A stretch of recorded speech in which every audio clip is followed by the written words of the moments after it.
Envision a time when monarchs were worshipped as deities, while captives raised cities of colossal proportions under the merciless sun, and within golden sanctuaries, mystical ceremonies took place. There was an empire so majestic that it dared to face the divine and suffered serious consequences for its audacity. Egypt was a scene of opulence and rigor, where the elite enjoyed a life of privileges, in contrast to the arduous burdens borne by Hebrew slaves, who were whipped to build the pharaonic cities.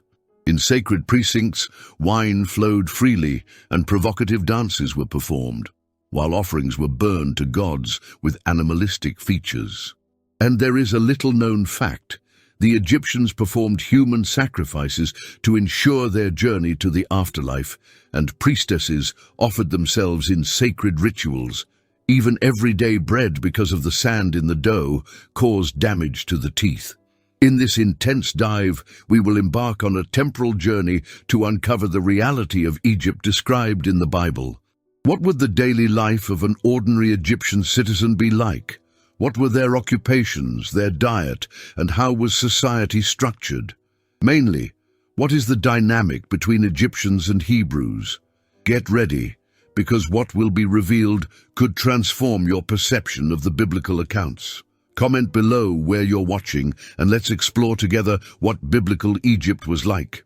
When we think of Egypt in the biblical narrative, the monumental pyramids, the immense temples, and the scorching desert immediately come to mind.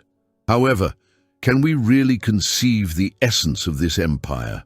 Biblical Egypt was not just a territory of pharaohs and sumptuous palaces, but a strategically located civilization which prospered thanks to the Nile, the longest river on the planet. Its position in northeastern Africa made it one of the most influential kingdoms of antiquity, with power that extended over vast distances. However, the Egypt of Joseph's period was not identical to that of Moses, nor to that which welcomed the Holy Family in the New Testament, due to the different phases and domains it passed through over the centuries. In the Old Testament, Egypt was ruled by pharaohs with absolute powers and supported by a well-structured agricultural economy. The Nile was vital. Its annual floods enriched the soil, ensuring plentiful harvests. Already in the New Testament era, Egypt was under Roman rule, which brought significant cultural and administrative transformations. However, the desert and harsh weather remained constant obstacles. Unlike many other regions, Egypt received almost no rain, and life revolved around the Nile. Without it, survival would be impossible.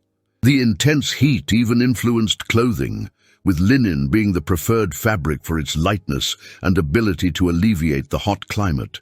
A curious detail is that the Egyptians used scented oils on their eyes, not only to moisturize the skin, but also to repel insects. The Hebrews, who spent centuries as slaves in Egypt, experienced this arduous reality up close. While the Egyptians lived in mud brick houses, slaves were often forced to live in precarious shelters. This leads us to question what people's lives were like within this complex society. How were the Egyptians organized? How did work, economy, and social hierarchy work in biblical Egypt? You will be surprised to discover that women had more autonomy than in many other civilizations of the time. Egypt was both an agricultural and commercial power. The fertile soil, renewed annually by the waters of the Nile, allowed the cultivation of wheat, barley, flax, and papyrus. The agricultural surplus served to feed the population, pay workers, and maintain the empire's wealth. However, this prosperity was not universal. The economic system depended on a rigid social structure and high taxes. Peasants worked incessantly, handing over part of their harvests to the state. Artisans created jewelry, ceramics, and sumptuous furniture for the nobility. Traders ventured into the desert, bringing spices and exotic goods. At the apex of everything was the pharaoh, considered a divine incarnation with absolute control over the army, religion, and economy. But where were the Hebrews located in this social pyramid? The Bible indicates that they were enslaved and compelled to work on monumental projects, while ordinary Egyptians had rights and could rise socially. Hebrew slaves, in contrast, had no choice. His days were of strenuous work and submission. Interestingly, women in Egypt enjoyed more freedoms than in other ancient societies. They could act as traders, scribes, and even rulers, with some achieving pharaoh status, like the notorious Hatshepsut. However, these opportunities did not extend to Hebrew women, who were seen as part of the servile class. But if Egyptian society was so advanced, why did the Hebrews suffer so intensely? How did the slavery system in Egypt actually work? Were all slaves foreigners, or were there also subjugated Egyptians? If you believe that God always protects his people, comment now. God is my liberator. Slavery is one of the darkest stains on human history. And in ancient Egypt, what would the enslavement of the Hebrews have been like? The Bible reports a brutal forced labor regime imposed on the children of Israel, making them suffer severe servitude in brickmaking and fieldwork under rigorous oppression. However, contemporary historians debate how this slavery actually manifested itself. Serfdom in ancient Egypt had nuances that went beyond the traditional model of slavery that we know from subsequent eras. And not all forced laborers were chained like prisoners. Many captives in Egypt were foreigners captured in conflicts, but there were also Egyptian citizens who lost their freedom due to debt. Probably, the Hebrews were included in this category of subjugated servants living under a regime of forced labor and without autonomy. Pharaoh, perceiving them as a threat due to their rapid population growth, ordered the death of Hebrew male children, as described in Exodus 1:22. The work assigned to slaves was exhausting.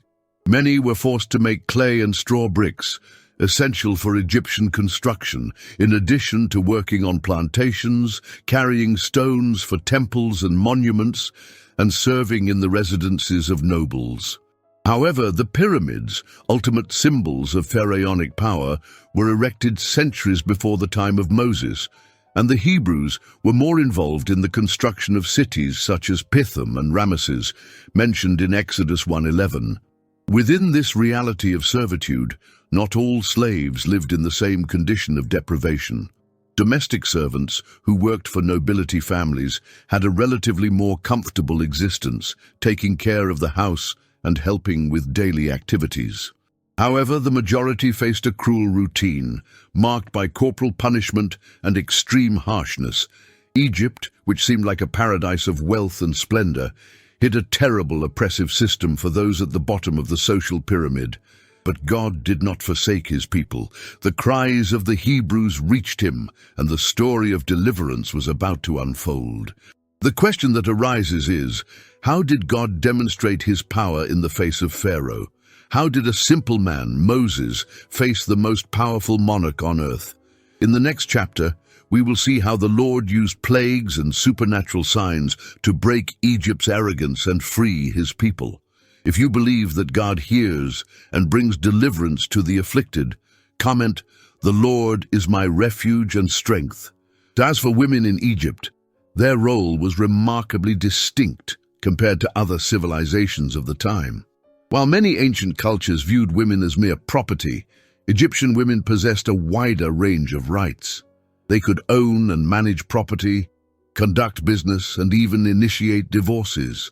Some achieved prominent positions as traders, doctors, and priestesses, and in rare cases even the status of pharaoh, like the famous Hatshepsut, who ruled in defiance of patriarchal norms.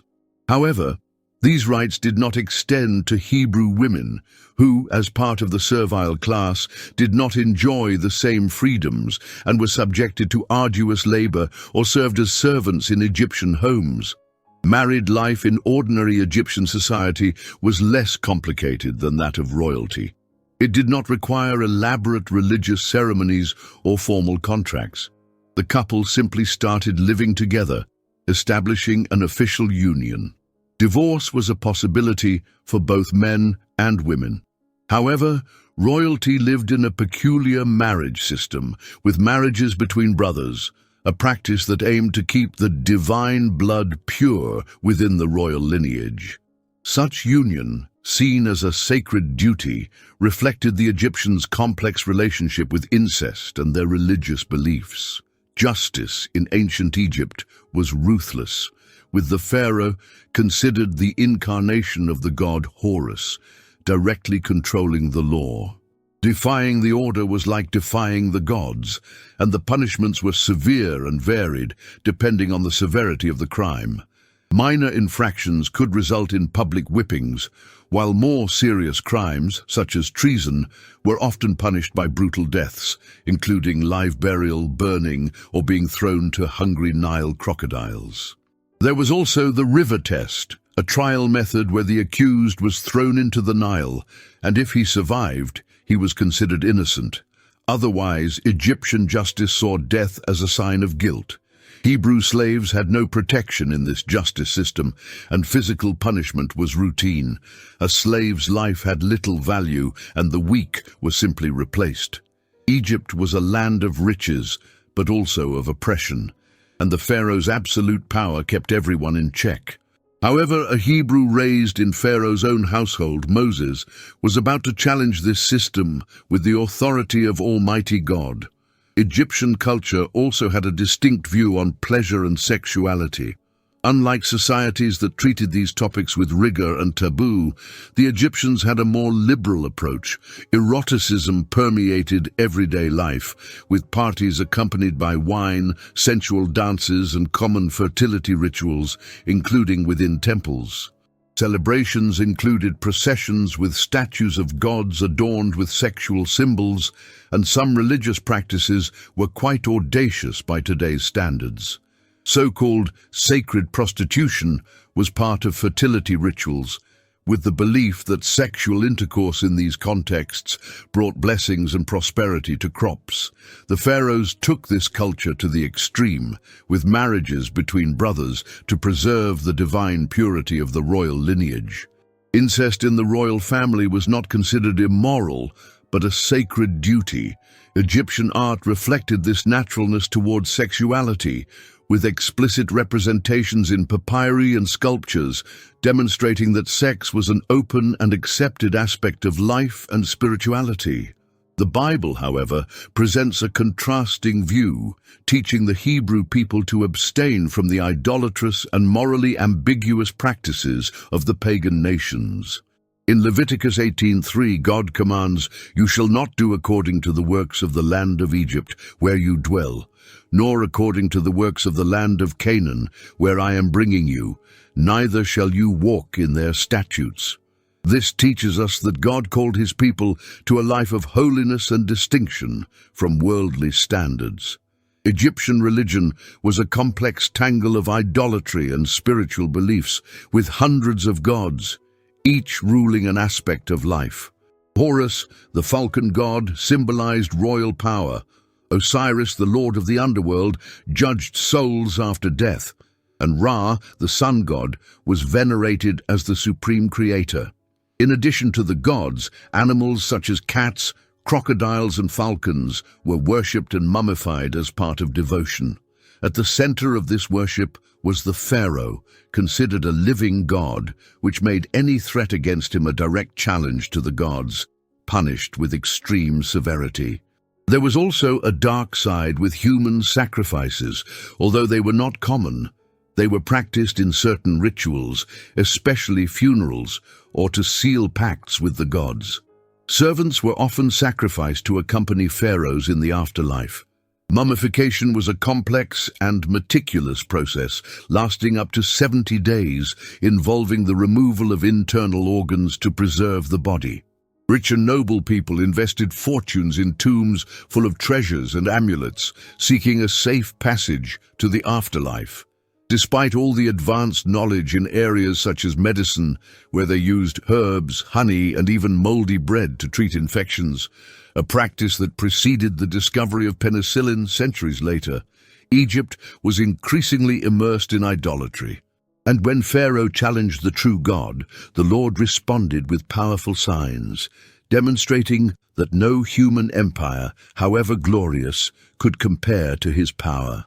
The pharaohs considered themselves gods, but they were humiliated by the plague sent by God. The Egyptians relied on magic and amulets, but they could not avoid divine intervention.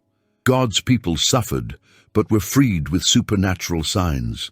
Egypt was one of the most influential empires of antiquity, and its culture, economy, and religion shaped the ancient world. But it also left us with a spiritual lesson. No earthly kingdom can match the power of God. And while Egypt stood as a powerful empire, Jericho was a city that defied God's people and fell in a miraculous way.